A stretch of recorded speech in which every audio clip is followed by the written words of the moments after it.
I'm Emily. I'm 35. And honestly, never in my life did I think I'd be at this point where my heart is in tatters and my soul is wrung out like an old rag because I've just gone through the worst divorce imaginable. And even if you're thinking, well, another woman complaining about her ex-husband, believe me, my story is going to go much further than you can imagine.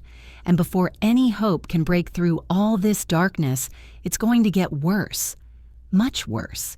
I work as a financial director in a large company in the very center of the city, and I have everything that should inspire respect. A stable, prestigious job, decent money, a full package of medical insurance and retirement savings, the ability to stay afloat without anyone's support. But, as it turned out, all this means nothing when next to you is a man who is alien to fidelity because my ex-husband cheated on me over and over again with a variety of women, until one day I caught him literally red-handed, and at that moment something broke inside me because I realized I will not allow myself to be trampled anymore, and that same day I filed for divorce without even flinching. But my family, my own parents, instead of supporting me, went crazy when they heard this news. "Emily, you're laughing," my mother said on the phone in such a voice as if I had announced that I had decided to quit my career for the circus. "He brings in most of the money. You live off his income." I almost dropped the phone because I was seething inside, and I tried to hold back my scream as I answered, "Mom, I make 6 figures. I'm the CFO, it's not just pennies." But she just sighed and said, "Don't exaggerate, honey." Mark was telling us about his small office job. A small office job? I wanted to scream into the phone so she would finally understand, but I knew it was pointless because in my family, no one ever listened to me.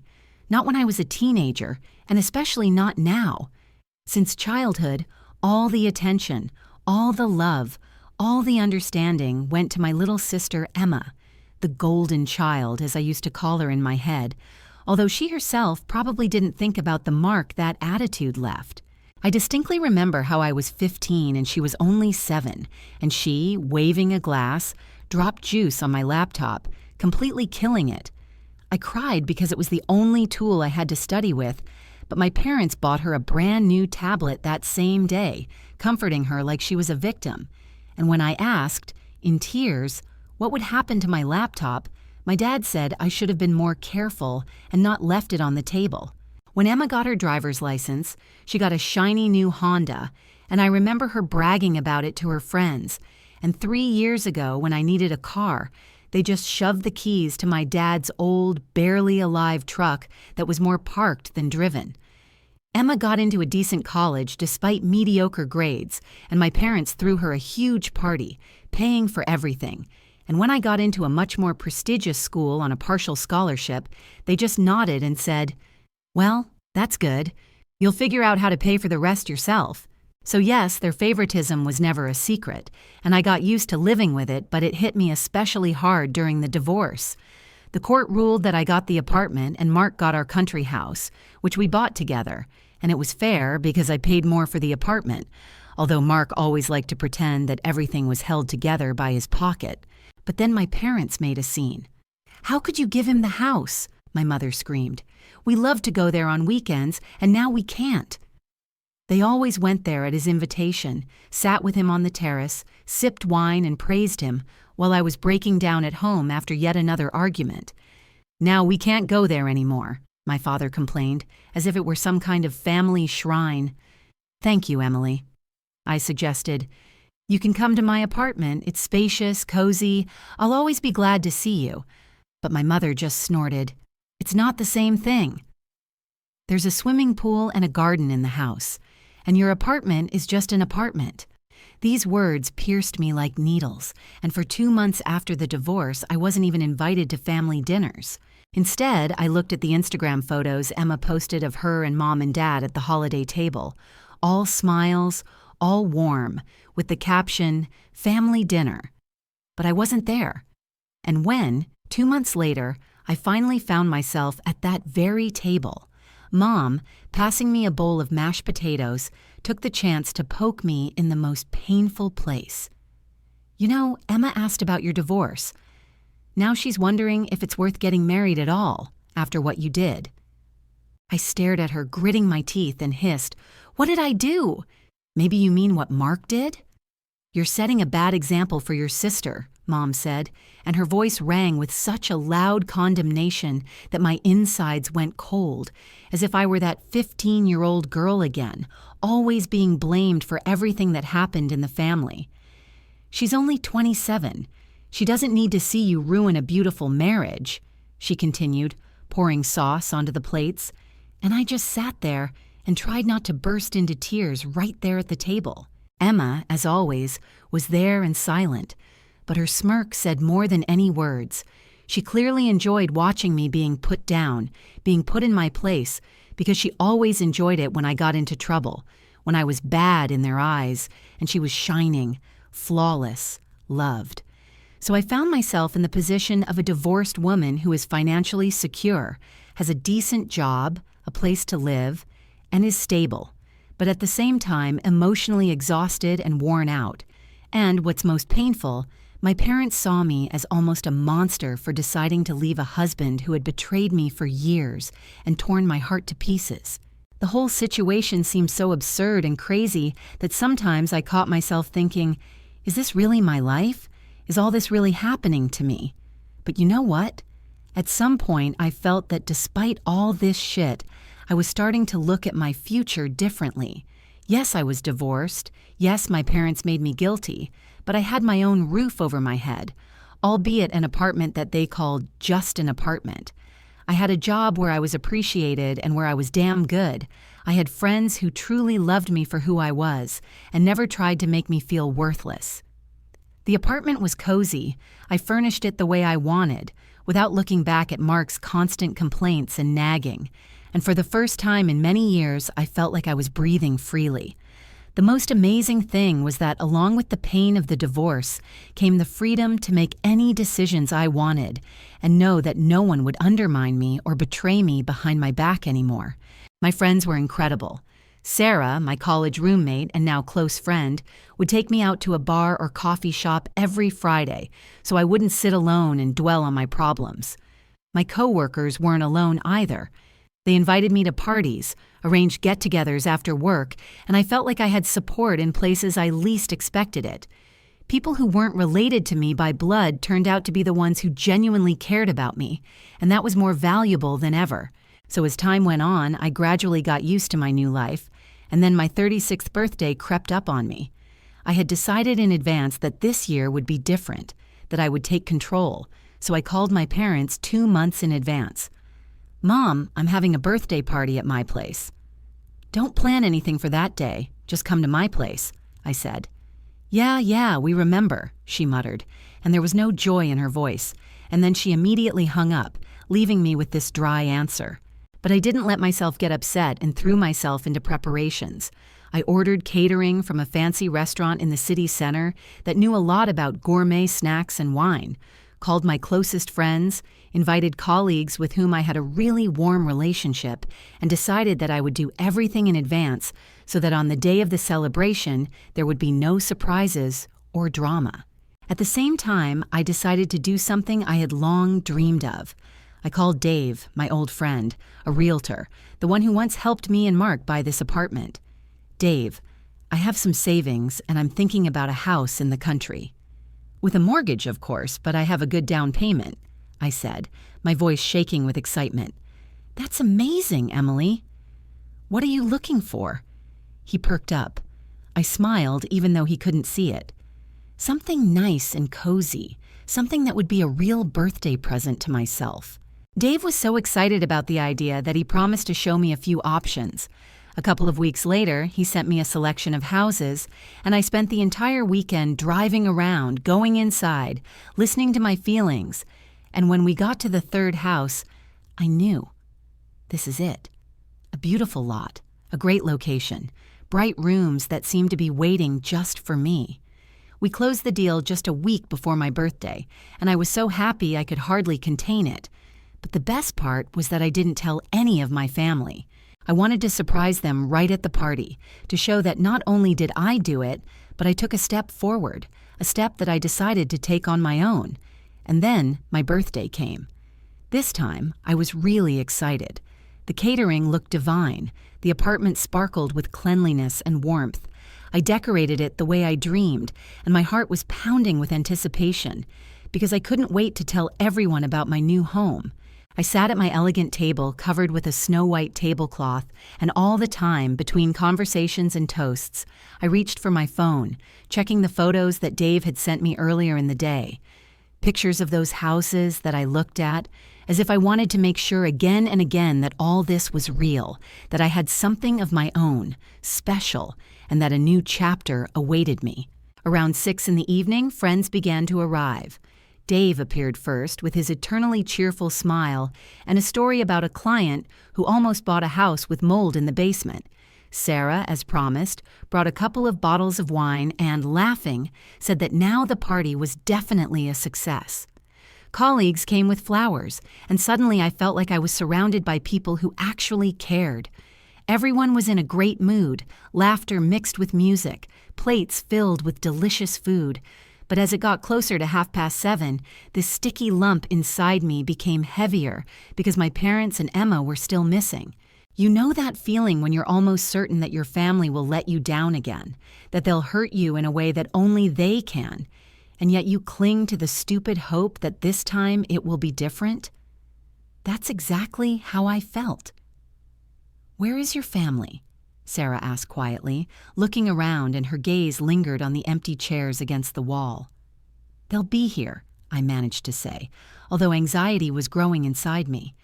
At 8 o'clock, the party was in full swing. The music was playing, people were laughing. I tried to smile, but my hand kept reaching for the phone. First I called my mom, voicemail. Then my dad, same thing. I called Emma, still no response. I started texting them. "Hey, where are you guys?" "The party started an hour ago." No response. "Mom, Dad, Emma, please call me back." I'm starting to get nervous. Silence again. People were eating, laughing, sharing stories, and I sat there, sick with hurt and anger. My own family hadn't seen fit to come to my birthday party, which I'd planned 2 months in advance, specifically for them, so that everything would go off without a hitch. Finally, around 9 o'clock, my phone vibrated. A message from my mom. I opened it and couldn't believe my eyes. "We have other plans tonight. Emma is introducing us to her boyfriend at dinner. This is more important than your birthday?" I stared at the screen and sat there for probably 5 minutes, as if the words wouldn't fit in my head. They had chosen Emma's dinner instead of my birthday. Mine, which I had reminded them about in advance, prepared for, spent energy and money, tried. My hands were shaking. My chest was burning. I, out of breath, pressed the call button on Emma. She picked up after several long beeps. "What?" she said irritably, as if I had disturbed her with something trivial. "Emma, why did you arrange dinner today? It's my birthday." My voice was shaking, and I could hear the despair breaking through. And she laughed. Not even dryly, not apologetically, but genuinely, heartily, with that same familiar, mocking tone that I had known since childhood. "Well, that's how it happened." "Sorry," she said, and there was mockery in her voice. I was about to scream, "You did it on purpose, right?" "Don't be so dramatic, Emily," she replied calmly. "Don't cry about it, okay? You'll ruin your makeup." And then she hung up. I stood in the middle of my apartment, clutching my phone in my hands, feeling as if I had been punched in the stomach with all my might. My temples were pounding, my eyes were filled with tears, and I didn't know whether to scream, throw the phone at the wall, or just lock myself in the bedroom and let the pain out. But exactly a minute later, the screen lit up again. A new message. This time, a photo. Emma was sitting at a table in an expensive restaurant next to some guy I had never seen in my life, and across from them were my parents, all 4 of them smiling, glasses raised, their faces happy, as if they were celebrating something truly important, and not leaving their daughter alone on her birthday. My head was spinning. I almost lost my balance, and only by an effort of will did I force myself not to fall. I wanted to scream until the walls shook. I wanted to smash the damn phone on the floor, but I knew there was a house full of people in the living room who had come to see me because they genuinely wanted to be there. I took a deep breath, wiped my eyes, pocketed the phone, and walked back to my guests, plastering on a smile. "Everything okay?" Mike, my coworker, asked, looking at me with cautious concern. "Yeah, just a family emergency. They can't come," I answered as calmly as I could. No one asked, and for that I was grateful. They understood more than they seemed, and they valued me enough not to pick at the wound. "Well, it's their loss," Sarah said, raising her glass and looking right at me. "Happy birthday, Emily." Everyone clinked their glasses in unison, and in that moment I felt a little better. Maybe not all of my family was with me, but there were those who truly cared, and that warmed me. I took a sip of wine, inhaled deeply, and suddenly realized that now was the time to tell them about my surprise. I looked at all three of them, at their indignant faces, at that familiar mixture of irritation and condescension, and suddenly I felt myself being overcome by that very feeling that I had been afraid of for so long. Not anger or even resentment, but some kind of tired clarity, as if everything had finally fallen into place, and I realized that I no longer needed to run for their attention and wait for them to appreciate me one day. Mom was already starting her usual tirade, her voice ringing and cutting the air. She was saying that I was behaving irresponsibly, that buying a house is not a toy, that such things need to be discussed with the family, that I was setting a bad example for Emma, who was only 27, and that she did not need to see her older sister ruin a beautiful marriage and leave her husband as if he were an unnecessary thing, and then throw money around and buy real estate without any plan. I looked at her and almost heard how an invisible switch was clicking in my head.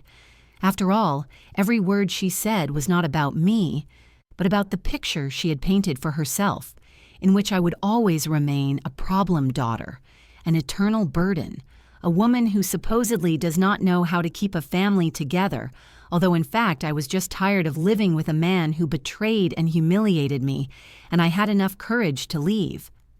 Emma sat on the couch, smirking, her lips curled into that expression I remembered from when I was a child, when she was happy that I was in trouble, and she didn't even have to say anything.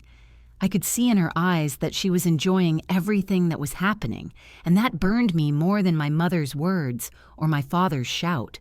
I exhaled slowly to keep from shaking and said, "You didn't come here because you were worried about me, but because for the first time in years, I've done something without you, and you can't stand it. You didn't even come to my birthday party. You chose to have dinner with Emma's boyfriend instead of being with me, even though you knew about the plans all along. And now you have the nerve to show up and lecture me?" Dad stepped closer, his face flushed, and he started talking about how the family should stick together, how I was being selfish, but I barely heard him anymore because a wave of anger was rising inside me, heavy and hot, and I finally let it out. "Selfish?" I cried, and my voice broke, but I didn't stop. "Selfish is forgetting about your daughter on her birthday. Selfish is letting my husband cheat on me and telling me that I should endure it for the sake of the picture of a perfect family. Selfish is supporting Emma when she has done everything since she was a child to make me look stupid. And the fact that I bought a house with my own money, which I earned myself, is not selfishness, it is freedom, it is self-respect, which I will never get from you." Mom gasped as if I had hit her. Dad swore and waved his hand. Emma rolled her eyes and grinned even wider. But I didn't flinch. I stood in my kitchen, leaning my elbows on the table, and for the first time in many years I felt that it wasn't me who needed to justify myself to them, but they who should explain why they had so easily abandoned me for the sake of their youngest daughter.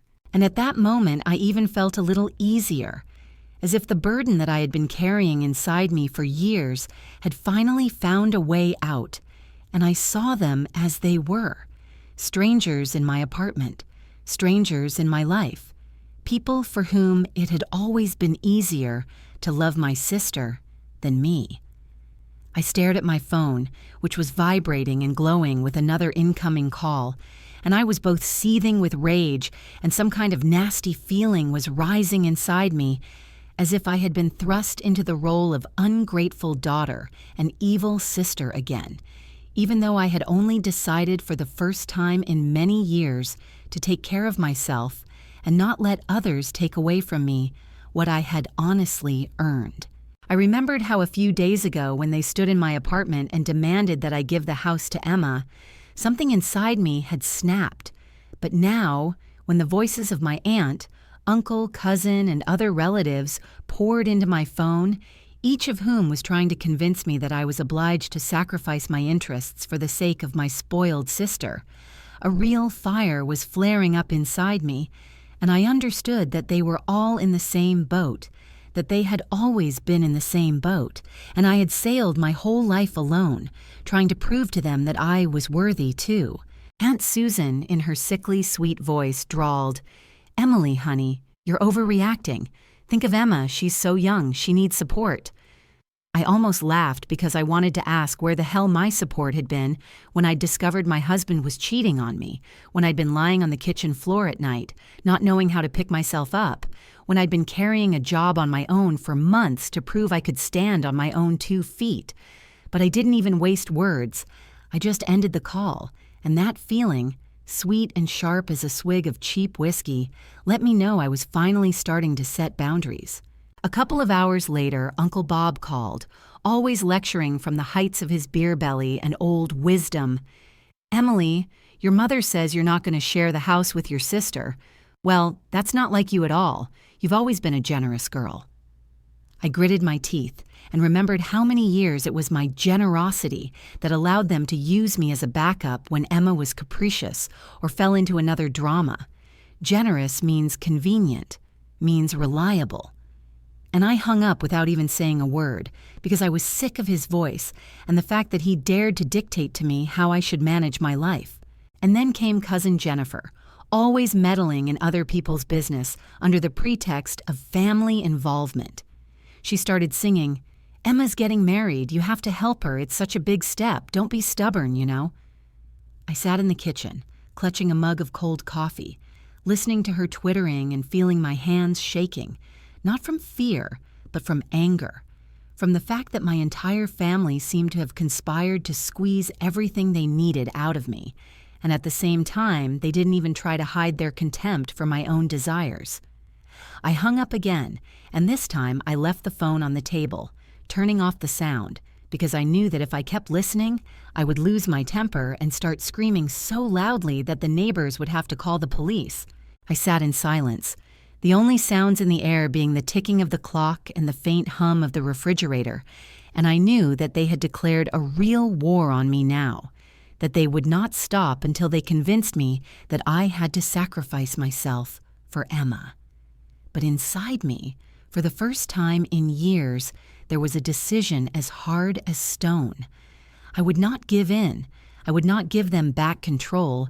I would not let them take my home, my freedom, my life. Because if I gave in now, I would erase myself completely.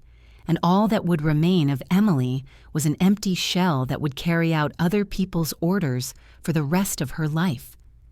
I realized that my mom had launched a campaign against me, calling everyone she could and spinning the story as if I was a heartless witch who had denied poor little Emma her last hope.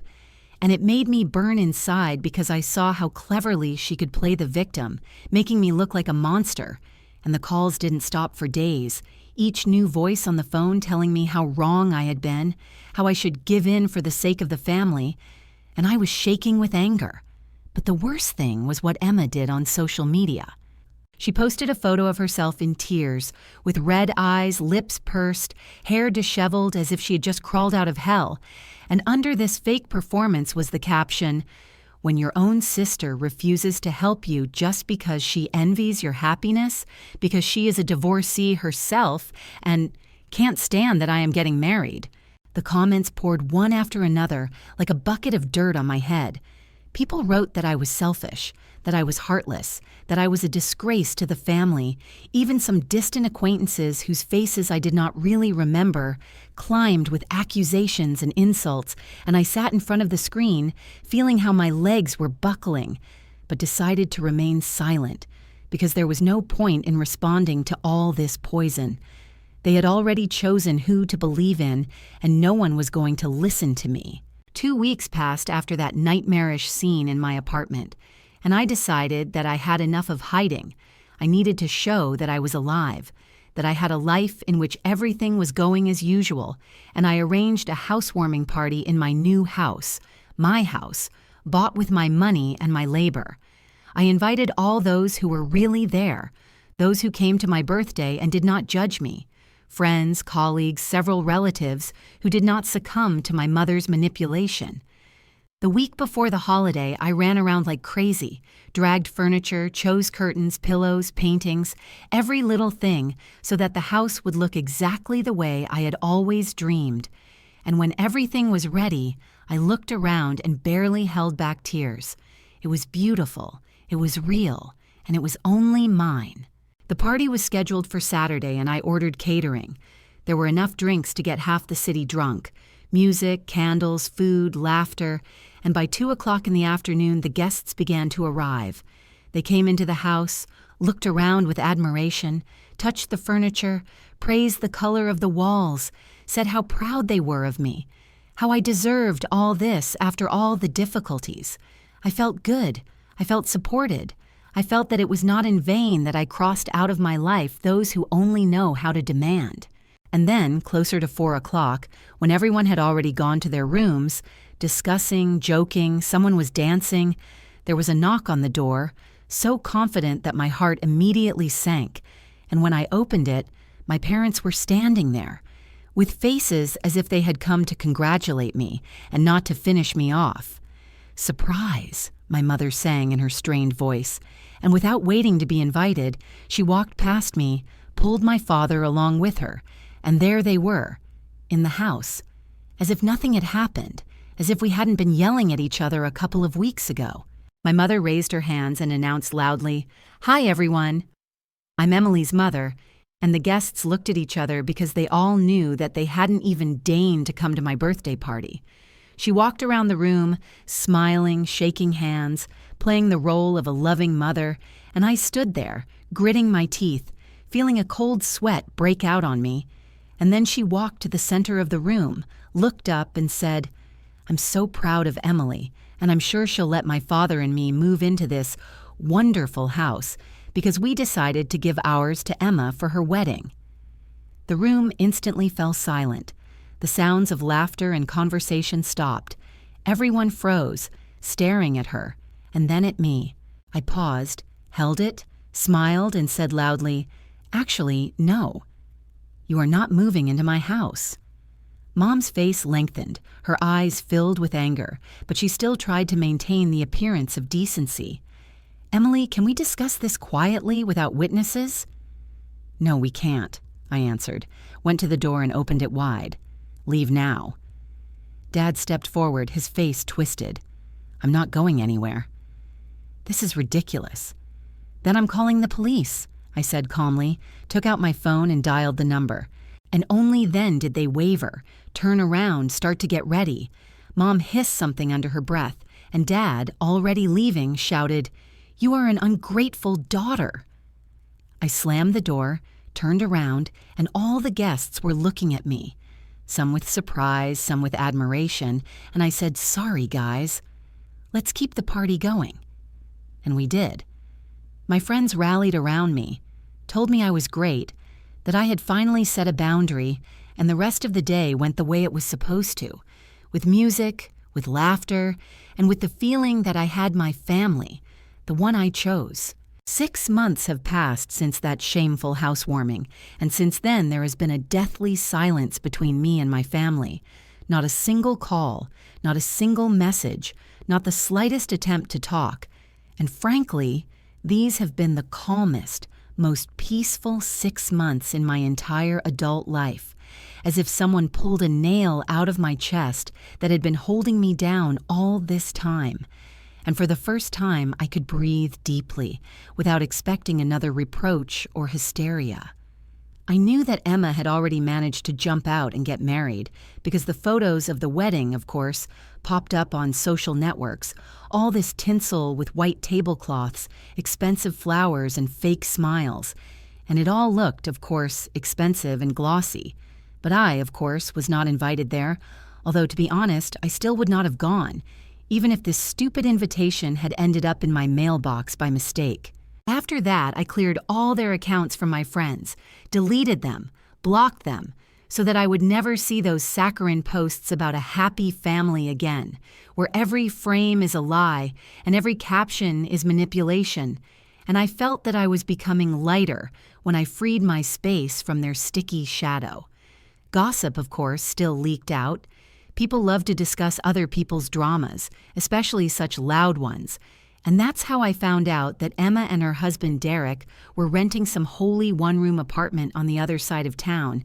And judging by the stories, life there is not a piece of cake.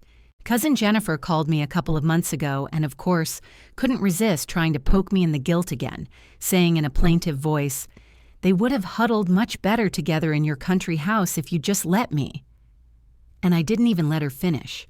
I just hung up because over the past few months I've learned to press end so easily, as if I were cutting off extra weight from my soul with this button. My parents had been living in their old house all this time, the same one that they were supposedly going to give to Emma, and the funniest thing was that as soon as I cut off their access to me and my house, all these promises of theirs evaporated, and no transfer of the house to the youngest daughter took place. I heard them still complaining about me to anyone who would listen for a minute, putting on a show about offended parents. And in their stories, I look like an ungrateful daughter who is rolling in money and things, but at the same time, too selfish to help her poor family. Aunt Susan, the only one who was on my side, told me how Mom and Dad paint me as a monster, and I just nodded, changed the subject, because I was tired of repeating the same thing. They never add details to their fairy tales about how they ignored my birthday, how they showed up at my apartment and demanded that I give Emma my house, how they tried to move in with me without my consent. No, they just like to make me out to be an evil witch who broke ties with a loving family for no reason at all. And you know what? I don't care.